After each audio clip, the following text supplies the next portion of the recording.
Welcome to a very special episode on driving growth with Grownomics.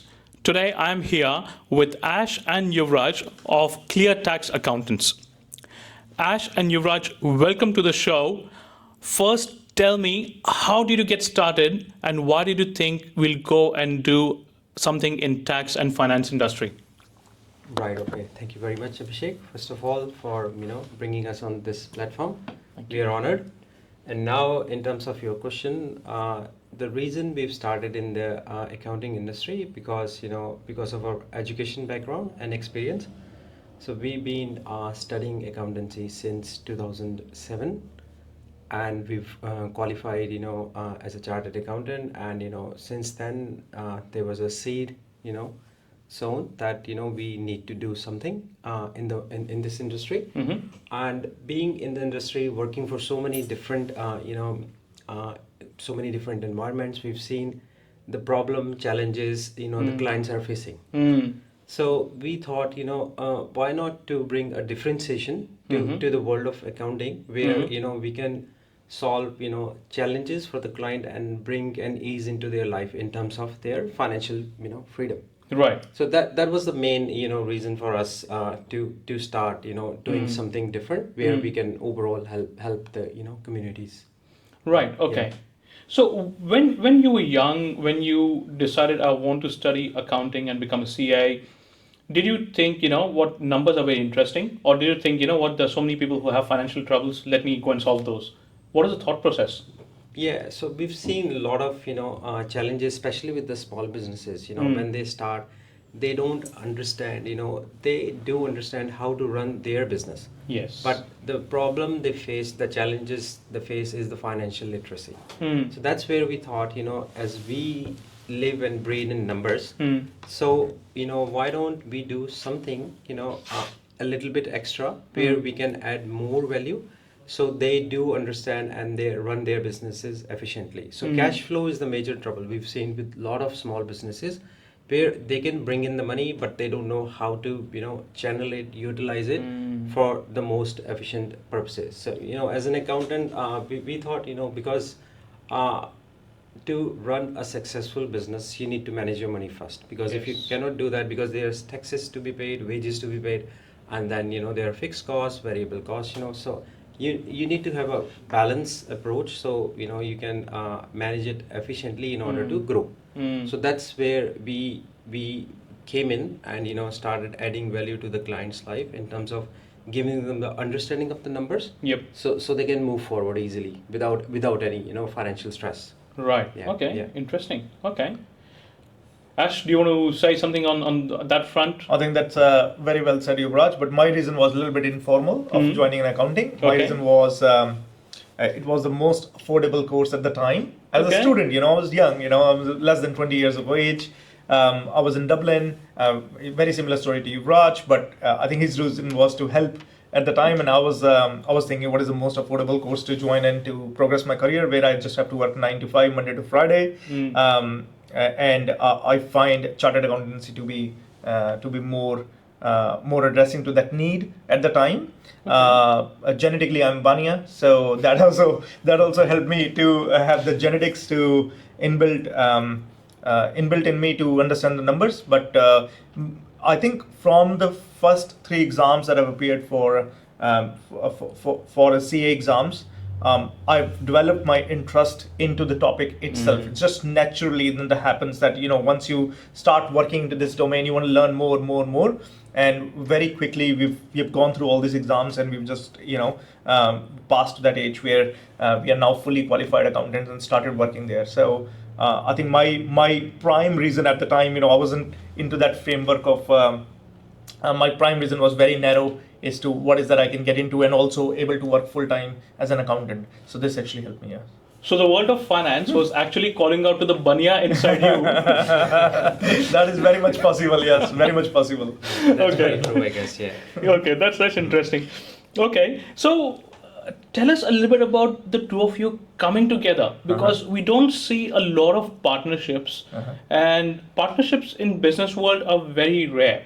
And when they work, they're really good, like yours. Yeah. So how did the two of you come together, meet, and decide, you know what, we are going to do a business together.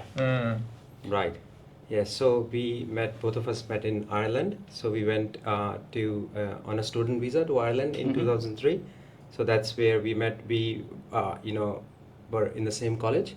That's where we first met, and from there on the friendship started. And we know now each other from more than 20 plus years. Yeah. And then we came over to Australia. I came first, and then I asked Ash as well. Let's hop along. And let's do something together. And since there we never look backward.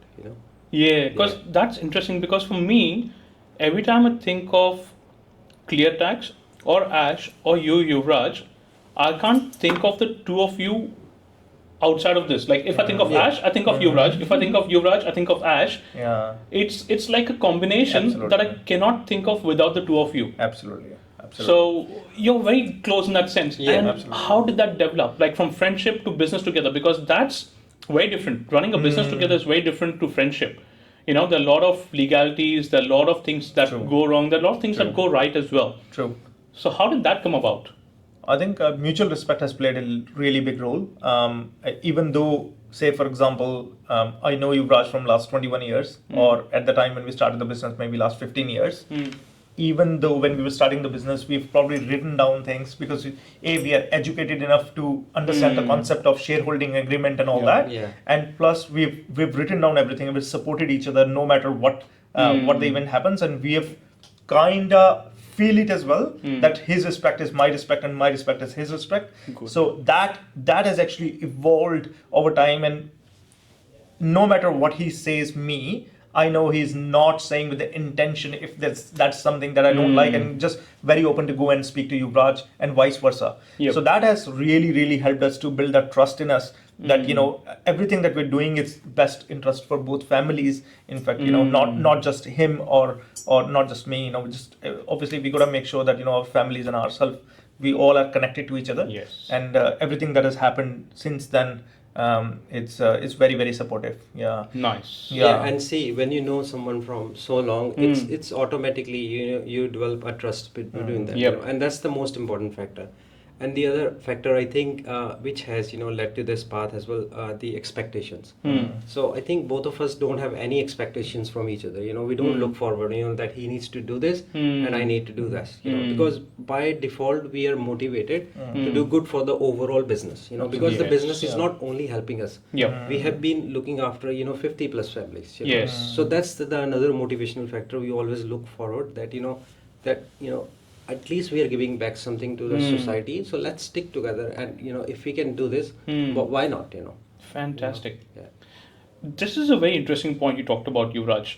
So the two of you started out together, and then over the years you've added on more stuff. I know you do other businesses apart from ClearTax, but over the years you've scaled, and your scale has been phenomenal. And if I say for last 5 years, you've added 50 odd stuff? Yeah. So how did that growth happen? Because there's a lot that goes behind a growth. What are the challenges that you faced when you were scaling and growing so quickly and so fast? Like you said, there's responsibility. You want to give it back to the community, but also you're taking on responsibility of providing for so many families, right? Tell us about that journey. So I think the most important factor in this one is, I've heard a quote long time ago, where you start is where you finish. So when we thought about starting our business, it was clear in the mind that, we want to grow this as a business. We don't want to be working in the business. We want to always be working on the business. Yes. And we have seen that with a lot of other businesses while, while working as an intern in an accounting practice, while working for a multinational, we've seen that how the successful people has already done it. So they were running the business as a business. They were not there in the shop, for example, making coffees. They were behind the scene running the strategies. So that's what always back of our mind, that's how we want to run it. So we started with one staff, and then slowly, and the progressions happens. We learn we learn from our mistakes. A lot of things happens down the line, challenges. As with the team, it's not easy to manage.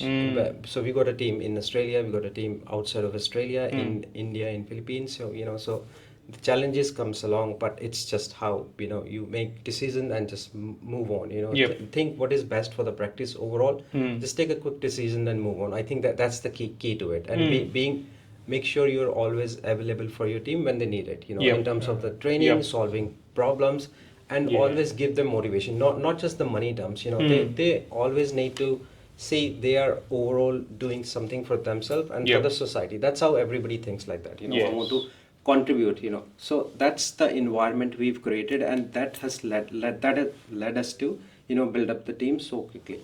Very good. And the overall team, like you see, if the motivation is always top notch for all the team members, because we let them move freely. We don't have any restrictions or anything. Do the way you want to work, but it's more about just let's get things done. Yes. We work your way, you don't want to work our way. So this is not a top-down approach. It's an open approach. So that's another factor, I think. Yep. Now that's very interesting. So when you started expanding and growing, there were two different parts, or the multiple, but two that I'll focus on is I want to understand the operational process, because when you're employing so many people, the processes also need to scale to that point. Yeah. How did you go about scaling your operations, considering all the processes with so many people so they follow? Because tax, accounting, bookkeeping, finance, it is a highly regulated, and even though sometimes it can get gray, you still need to follow the dotted line, right? So how do you make sure that you're employing staff and you're creating processes that are, one, in line with what the government wants, but at the same time also in line with the vision of your own company? Yeah, I think I'll just say one word to that: right systems in place. Yeah, but I'll let Ash to expand on that, because his experience was in a very different multinational, where he brought his expertise to the table in terms of getting the right processes, workflow in place. Yep. And that's the key again, Yes. to resolve those challenges we faced along the line. Yeah. I think Yuvraj being humble to give me credit, but that's okay. I think the vision that we both had is we'll put our training to be an extreme. We will put a lot of emphasis on the training, so that it ever comes that someone has to start new or brand new, within 1 month, the person has to be skilled and ready to do the task. So generally it takes about 6 months. Slowly and gradually we have developed the training module in such a way, we call it our IP as well, in such a way that in a month's time we can get someone up and running. And that has really helped us to grow and scale. So for example, if we get a portfolio of 20 different clients tomorrow, we are able to scale very quickly, because we always have someone in pipeline to get ready. Good. And we have never been shy away to recruit professionals, even though we have a smaller team. So we had a HR presence in our office from when we had 10 employees. So we have one full-time HR just looking for that extra talent. Right. Okay. Yes. And now we are 55 actually in total, and we still have the same HR. So that has really helped us to obviously give a lot of scale to that HR, because that has really helped us. And B also having the vision. Generally you have about 50 team and you keep an HR, but we have put that in place at 10, just to make sure that people in the 10 have that comfort. Yeah. And then I think putting models in place has helped us a lot as well. So see how Ash works is, so whenever you see new problem, so he generally put everything in very simple word format, with pictures and explanations. Very simple step-by-step process. Good. So that's how people understand things. Yes. I think, rather than telling them do this, that, they lose their focus. Yep. But if you got something in front of you, step 1 is this, 2, 3, 4, that's how you do a tax return, for example. That's how you need to set up a company. That's how you need to do a tax plan. So if the whole process is very methodological, it's easy to follow for the staff, and that has led to increase in productivity as well. And Ash has done a lot of work in that space. Fantastic. So obviously having clear SOPs, a good learning system, implementing a good robust HR team even before you had the growth. So because you envisioned the growth, you implemented that, all those things in the business beforehand. Now, when it comes to hiring itself, the second part of the question that was, how do you make sure that you hire people who are in line with the culture, with the vision that you are selling? how do you ensure you're bringing on only those people who are in line with the company culture? Absolutely. So it has taken us good 3 years to learn this because we were very eager to hire initially, Yes. and we have done mistakes, and that we've learned this in hard way as well.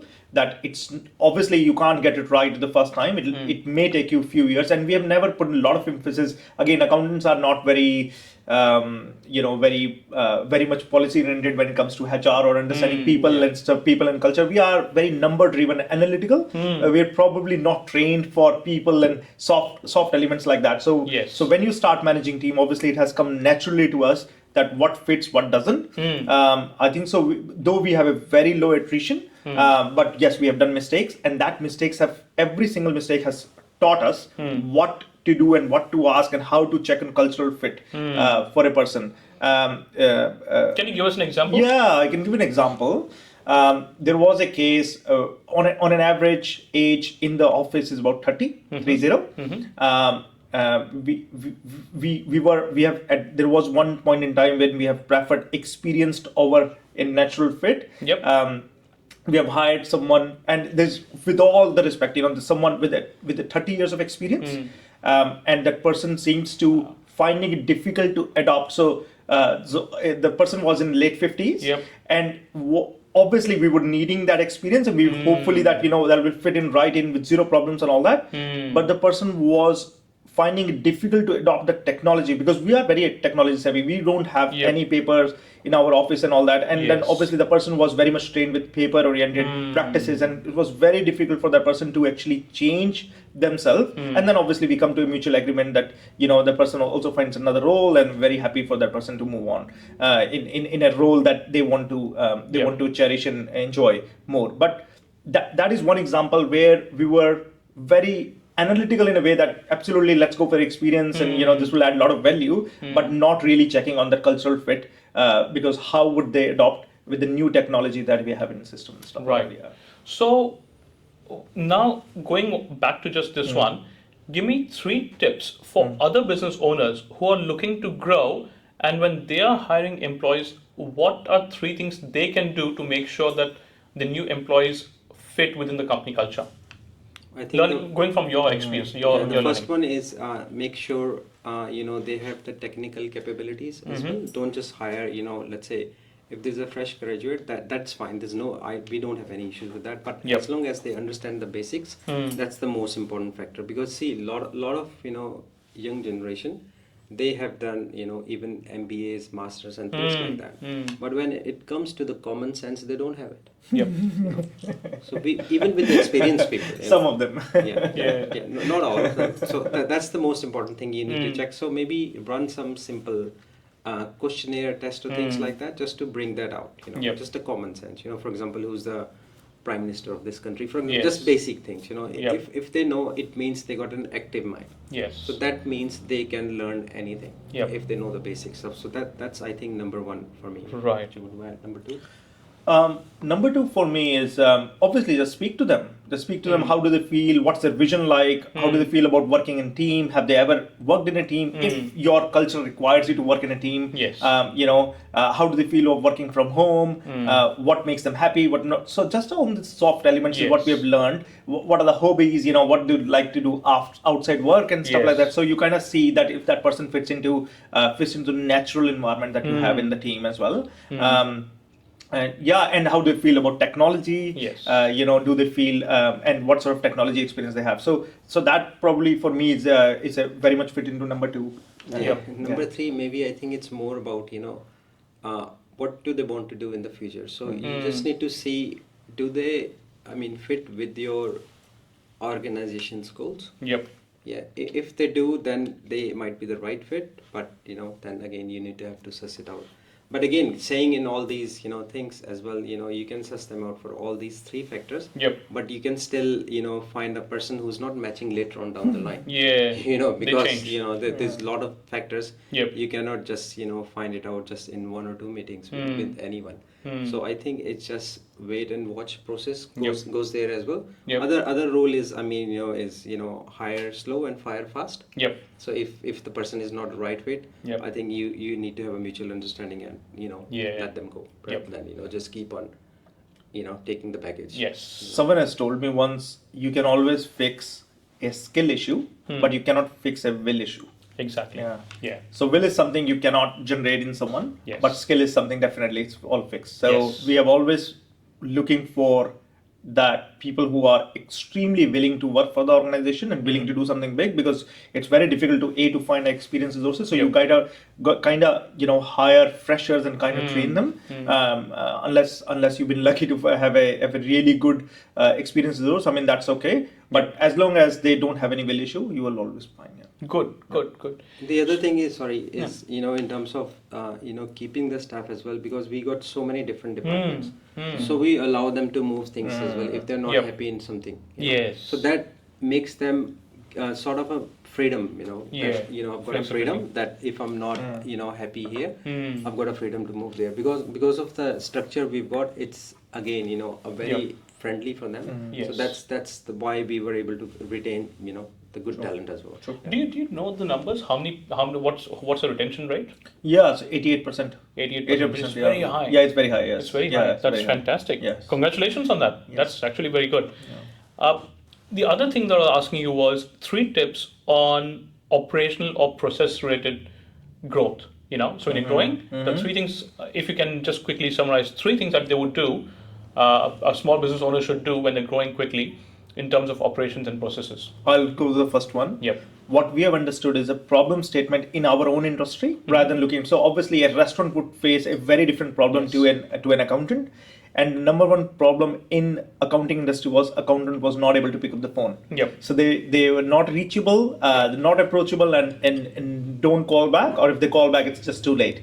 So that is one problem that me and Yuvraj sat together and we just said, okay, we got to address this problem and we got to start picking up phones from day one. And that's I think so is very groundly established, and it's a foundation for ClearTaxes. We actually, and we are not shy to say that we actually pick up your phone call. Yes.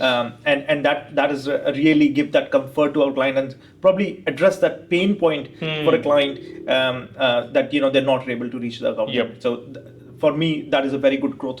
I think the second factor I want to add is having the right CRM in place. Yeah. Because see, when you're working with a big team, you need to have information at your tips. Yes. So rather than going back and forth, where is this email, where is this document saved? Can you tell me what did you had a chat with the client? So what was the conversation? Yes. So if everything is one place, it's very easy for me to tell anyone in the team, can you look after this? All they need to do is maybe put a phone number for the client and they get all the information. That's the notes there, that's the emails, and that's the thing. So having information in one place makes it easier to tread forward. That's nice. Yeah, that is good. Yeah. And third factor I will just add, because you asked for 3 things. Yes. I think so our pricing has also helped us because we have always thought of transparent and equal pricing to all 3,000 plus clients. Yep. And that has really helped us to build the trust in that. Yep. So you're going to obviously find the pain points in your sector and then address that. And this is very specific to accounting that we have encountered that people were facing, because say for example, if you are extra wealthy, I mean kind of notionally, I could be diverted to say, okay, your pricing is a little bit different to Yuvraj's pricing and vice versa. But we have abolished all that and said single pricing for all our clients, no matter how much wealth you have. Yes. So that has actually helped us. That's good. I think I need to add one more factor in there is, because see, it's a business of a trust and transparency is the key. Yes. When you're talking to anyone, you need to give them the right advice, because that's the most important. They might be making the most important financial decision in their life.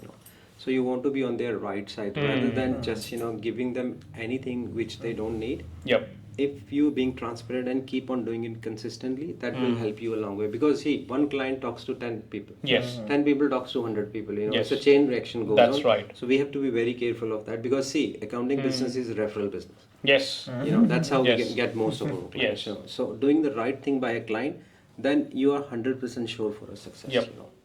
That is true. That is true. Yeah. The next thing I want to understand from both of you is third part of growth, very important part of growth, is also marketing. And the two of you have use very unconventional marketing methods. So you've created a networking group that you run, you own, and you've been doing it for a long time. And along the way, you've added more than 3,000 odd members to that networking group. I have not seen any other accountant or a lot of businesses do that. There are very few businesses who actually invest time in such marketing tactics. So tell me a little bit about the story behind clear networking. So tell me about why did you think something like this? Did you explore any other options? How did you manage to run it for so long? Tell me all the history behind it. Story was fairly simple. When we started our accounting practice, we are very new to Australia. Yep. We didn't knew anybody, and as Yuvraj said, it's a business of trust. Yes. Who would trust a newbie who's just landed in Australia, no matter what sort of experience we have? We may have 10, 15 or whatever experience, maybe whatever qualifications. Yes. But we didn't have no schooling, no college, no friends. So we said, okay, how do we enter into a segment where people start knowing us, acknowledging us, and actually just knowing that we are genuine people who wants to do genuine service to the community. Right. And one way is to join some of the existing networks. We have heard about it, we just didn't feel so comfortable because it didn't resonate. So we would want more sort of open rather than more restrictive approach to networking. And hence we started something that resonates with both of us is open networking. Probably our education in the past has also helped us because we both are hotel management graduate as well. So I used to work in a bar and Yuvraj used to be a chef in a early, before 20s, and we've done all that. And that has really helped us to come out probably, a traditional accountant. So, we have that exposure and stuff like that to start speaking to people, and we and that has probably that sort of skill set which we have picked up from Dublin has actually helped us to copy paste it in Australia and start something that actually meaningful and makes sense. And the whole agenda, obviously, for Clear Business, behind Clear Business Network is genuinely network. I'm here for business. I'm not here for something else. There's no other agenda. I'm here for business. I am representing me and you're representing your business. Let's network together. And the group has grown from 6 people. We were highly motivated when there were 6, and to 3,000 plus people, to 3,500 plus people now. And it's been growing every single month. I think what has motivated us over the last 5 years to keep this going or the effort going is just our passion.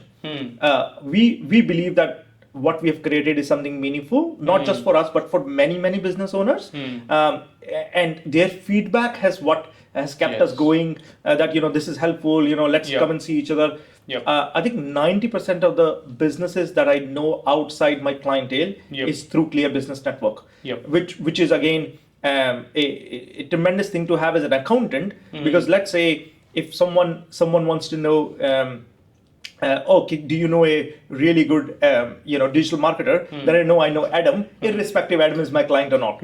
Right. Similarly, if someone wants to know a lawyer, irrespective of how many lawyer clients I have, I still have a portfolio to refer, and that's what generally people look for from an accountant, that they are able to direct the clients when they need it. Right. So Clear Business Network has been extremely helpful for us to direct our clients to different audience, as well as to other clients or other business owners to direct the clients to vice versa. That is good. The other driver was, when you start, again, as Ash pointed out, start a new business, where do you find clients? And we thought that's not our problem. That's the problem society-wide. If anybody is starting a new business, they need to find a client. So we thought, let's do an experiment and start something where we can, collect people from different backgrounds, where they are in business, where they can meet and exchange things. So that's the other, a socialist idea behind it as well. Let's other people find clients as well in the network. And we have seen, by listening to, the members, that they've got a lot of, they've got a lot of value out of it. Value out of it. Yes, definitely. Yes, over the years. Did you think of it that, this is one idea, and then there are other things, digital exhibitions and other things, over the years, whether it's telemarketing, whether it's anything else. I know number one source is referral in your industry, which is very strong. But then, did you consider ever any other marketing channels beyond clear business networking? I mean, we have tested and trial. I mean, there's not like we've never considered anything, especially when say Google SEOs and all that. We're still working on it, and we do get a good number of clients from there. We have tried something, say Facebook. Facebook we really love. Facebook as a digital media. We try LinkedIn as well. But again, referral is number one. And then Clear Business Network has also supported us as a lot of love and plus it's also created opportunities for our clients. So we are business accountants, right? Exactly. And we want to make sure that our clients also have exposure to different business community, not just our community, right? And as I said, it again resonates back to, because our pricing and everything and our ethos and everything is so transparent, we have no problem to introducing our client to someone who is not our client or vice versa, or different clients together, bring in a room and discuss business, because that's what we want to do. We want to give more business to our clients rather than just being their accountant and number. So we want to have more value, and hence we have made a really awesome relationship with our clients. If there's a problem, they come and call me. They don't leave me. And same with you, Raj. They just call us. They say, okay, Ash, there's a problem, and I say, let's fix it, because we are more friends.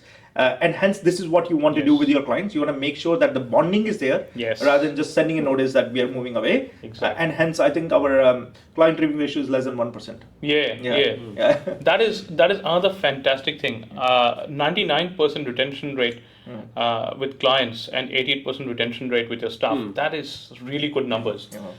In terms of marketing, if there are other small business owners out there, what are a few things that you would recommend they do when they are in a fast growth phase, just like yourselves?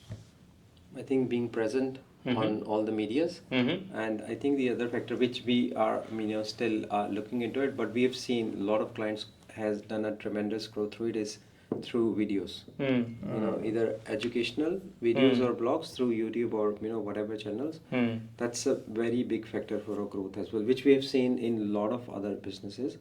That once you start a podcast or whatever something, people will start automatically following you. You become slowly authority in that field. Then slowly they see and build up a trust automatically before they even call you. So that's, I think that's what the thing we need to work on as well, which we were thinking about from so long, but given the time and other factors, we were not able to but that's one of the things is on the and it's free.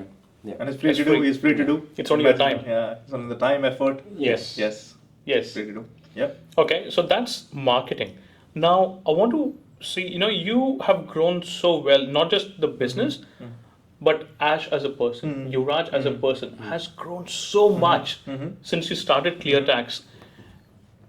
What do you do to enable growth within yourself? So do you listen to podcasts? Do you read? How do you make sure that you are not stagnated personally yourself? What do you do for your own personal growth? Not professional growth. Absolutely. You have to update your CPA stuff. But outside that. That's a very interesting question, to be honest. I think in terms of personal growth, for me personally, I do like to read books and maybe listen or watch YouTube videos with the, where there's a motivational factor is a key, and then some other factor is listening to a lot of religious videos as well. Gurus and Babas, I do listen to them because you always learn. Spiritual especially learning is with our culture, Hindu culture, you learn a lot of things from Gita, Kautilya Shastra, and Chanakya. So these are the things not just helping in the business, but helping outside the business as well, which is helping, I think, in a way, overall shaping us as a person as well. Because see, at the end of the day, it's not about how much you're making. It's all about how much value you are able to add to the society. And I think we are doing okay job in there, and we are, we will continue to do whatever we can, whatever is in our hands, What about you, Yash? Right, so I am not a book guy. I just have to I do read books just for the obviously professional updates and stuff, but I am actually more sort of a YouTube fan. I do like a lot of business oriented videos. Especially, I give a lot of credit to my learnings to Apprentice UK. Okay. And it's a marvelous program. Someone wants to, especially someone is young who wants to learn about how to run business, or what are the skill set specifically you would need to beat the competition and stuff like that. Apprentice UK, it's a full MBA without a doubt. I'm a big fan of Shark Tank as well. Yep. So things like these, I do like to see what other people are thinking. Obviously not to replicate, but to inspire from them and their ideas and how they find the problem statement. It's just fascinating for me from outside the work environment. Yeah. What about you, Yuvraj? What's your favorite? In terms of YouTube? Anything. What do you learn? What's your favorite learning source? Reading. Reading. Yeah. Books, Which one? Which book?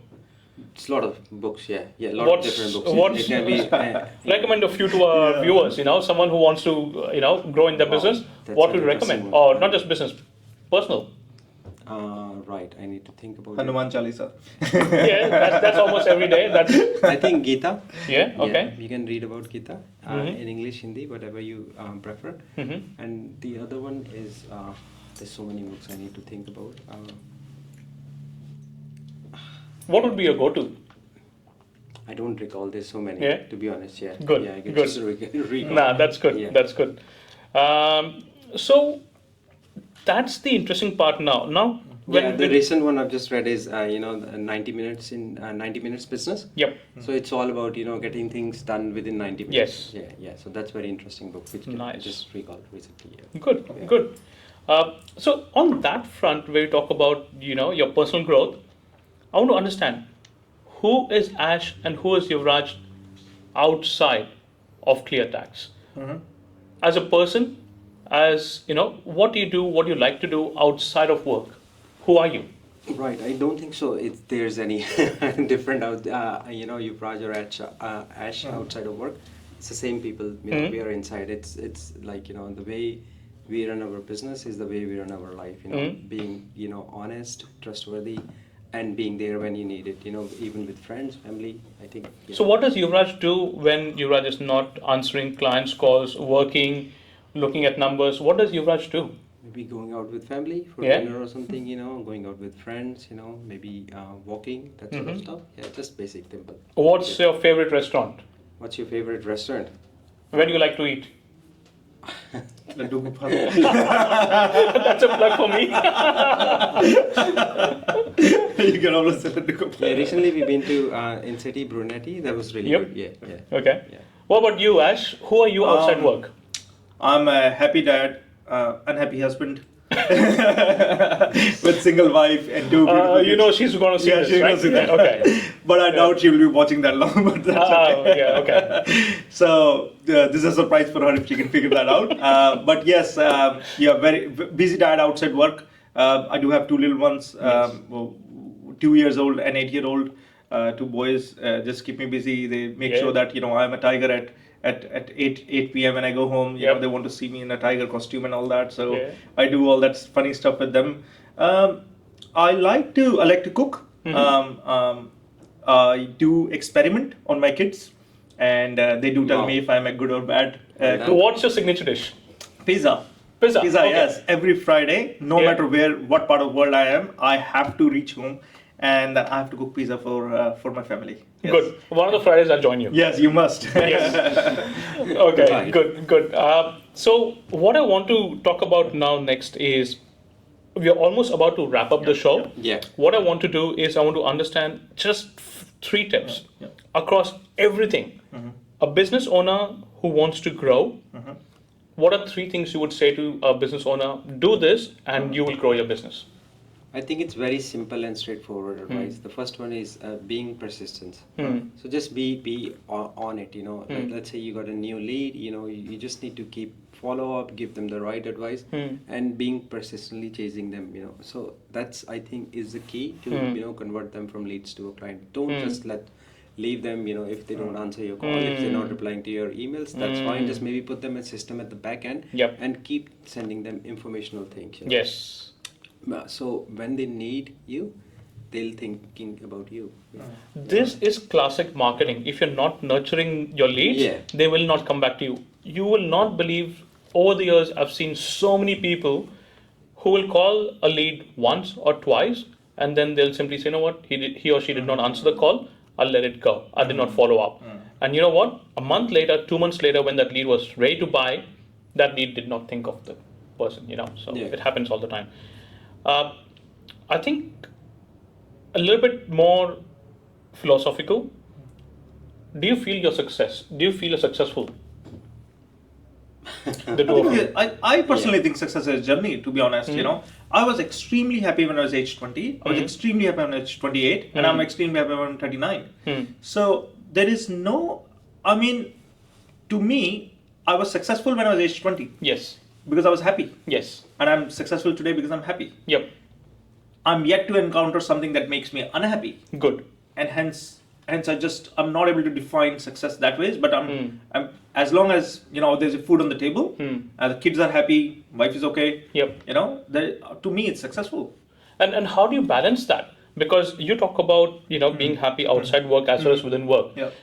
Sometimes when you're running a small business, it's very challenging. You put in long hours. It becomes difficult to then balance your family and your personal life. How do you balance that? I think the credit goes to my wife actually, because she's been extremely supportive, especially during COVID times. Yep. Accountants have gone extremely busy Yes. during COVID times. Yes. And though I was at home, but I was not at home. I was not having a single minute to chat to them and give any time to my family during those difficult times. So again, it's time and trusted relationship is what makes you powerful. As long as you have that communication channel open within the family, they would understand the busy times, and you would know the accountants do get busy from July to October a lot more than during the rest of the months. So as long as you have that understanding with the family and you have an open relationship going on, and you do give some sort of, for example, it doesn't matter how tired I am, you will still find me 7 p.m. on Friday at home cooking pizza. Good. So things like these, it's just little things we do with the family, and you build that bond with the kids as well. And I'm sure it's a give or take, and people understand. I think it's very simple for me. It's just the division of your time. I just follow the principle of 8, 8, and 8. 8 hours of work, 8 hours of family time, and 8 hours of sleep. Generally, I don't follow them religiously. Maybe sleep time goes back to maybe 6 hours, for example, but that's enough for our age, for example. And then you may stretch down the work. Maybe you work in the mornings, then evenings you spare some time with the family, and that's how you make it balanced. It just everybody needs your time. You give your time to the clients during work hours. After, let's say 6 to 9, you may be with the family. 9 to 10, you put them to bed, and then you may, because of the freedom we've got, we are able to work, or choose to work whatever time we like. So sometimes we might be working at 12 to 1, but that's the life we like to go with, and that's the balance we are maintaining. Nice. But overall, it's not impacting anything, to be Good. honest. Good. Fantastic. On that note, we want to sign off. I know we have Ash and Yuvraj going to another meeting. So thank you so much for your time today. I can't appreciate enough, what you've given us today. I'm sure a lot of viewers will find that helpful. So thank you so much for your time. No, thank you. Thank you, Adam, and thank you to Grownomics. Thank you so much. Thank you, guys. Thank you. Thank you. Bye. Thank you. Thank you. Bye-bye. Bye.